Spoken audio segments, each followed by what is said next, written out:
pharisiens et les sadducéens abordèrent Jésus. Et pour l'éprouver, lui demandèrent de leur faire voir un signe venant du ciel. Jésus leur répondit, « Le soir, vous dites, il fera beau, car le ciel est rouge, et le matin, il y aura de l'orage aujourd'hui, car le ciel est d'un rouge sombre.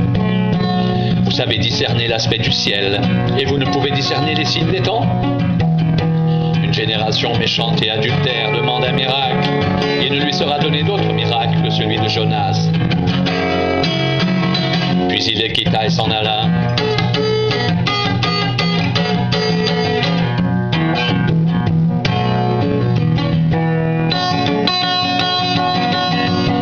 Les disciples, en passant sur l'autre bord, avaient oublié de prendre des pains.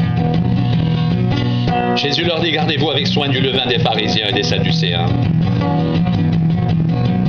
Les disciples raisonnaient en eux-mêmes et disaient, « C'est parce que nous n'avons pas pris de pain. » Jésus, l'ayant su, dit, « Pourquoi raisonnez-vous en vous-même, gens de peu de foi, sur le fait que vous n'avez pas pris de pain? Êtes-vous encore sans intelligence? Et ne vous rappelez-vous plus les 5 pains des 5000 hommes? Et combien de paniers vous avez emportés? » Il dit, « Les 7 pains des 4000 hommes. Et combien de corbeilles vous avez emportés?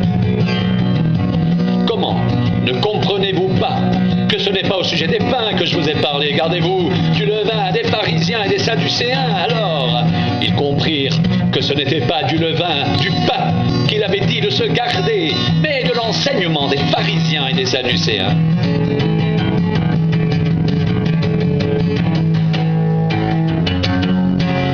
Jésus étant arrivé dans le territoire de Césarée de Philippe, demanda à ses disciples, « Qui suis-je au dire des hommes? Moi, le Fils de l'homme. » Ils répondirent, les uns disent que tu es Jean-Baptiste, les autres Élie, et les autres Jérémie, ou l'un des prophètes. Et vous, leur dit-il, qui dites-vous que je suis? Simon-Pierre répondit, tu es le Christ, le Fils du Dieu vivant. Jésus, reprenant la parole, lui dit, tu es heureux, Simon, fils de Jonas, car ce ne sont pas la chair et le sang qui t'ont révélé cela, mais c'est mon Père qui est dans les cieux. Et moi, je dis que tu es Pierre, et que sur ce roc je bâtirai mon église, et que les portes du séjour des morts ne prévaudront point contre elle. Je te donnerai les clés du royaume des cieux. Ce que tu diras sur la terre sera lié dans les cieux, et ce que tu délieras sur la terre sera délié dans les cieux. Alors, il recommanda aux disciples de ne dire à personne qu'il était le Christ. Jésus commença à faire connaître à ses disciples qu'il fallait qu'il aille à Jérusalem, qu'il souffre beaucoup de la part des anciens, des principaux sacrificateurs et des scribes, qu'il soit mis à mort et qu'il ressuscite le 3e jour.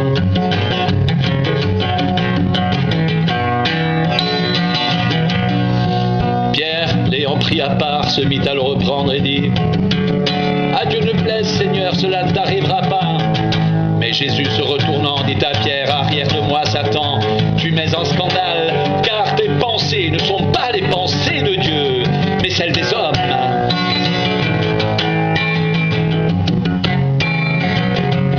Alors Jésus dit à ses disciples, « Si quelqu'un veut venir après moi, qu'il renonce à lui-même, qu'il se charge de sa croix et qu'il me suive, car celui qui voudra sauver sa vie la perdra. Mais celui qui la perdra à cause de moi la trouvera. Et que servirait-il à un homme de gagner tout le monde s'il perdait son âme, ou que donnerait un homme en échange de son âme? Car le Fils de l'homme doit venir dans la gloire de son Père avec ses anges, et alors il rendra à chacun selon ses œuvres.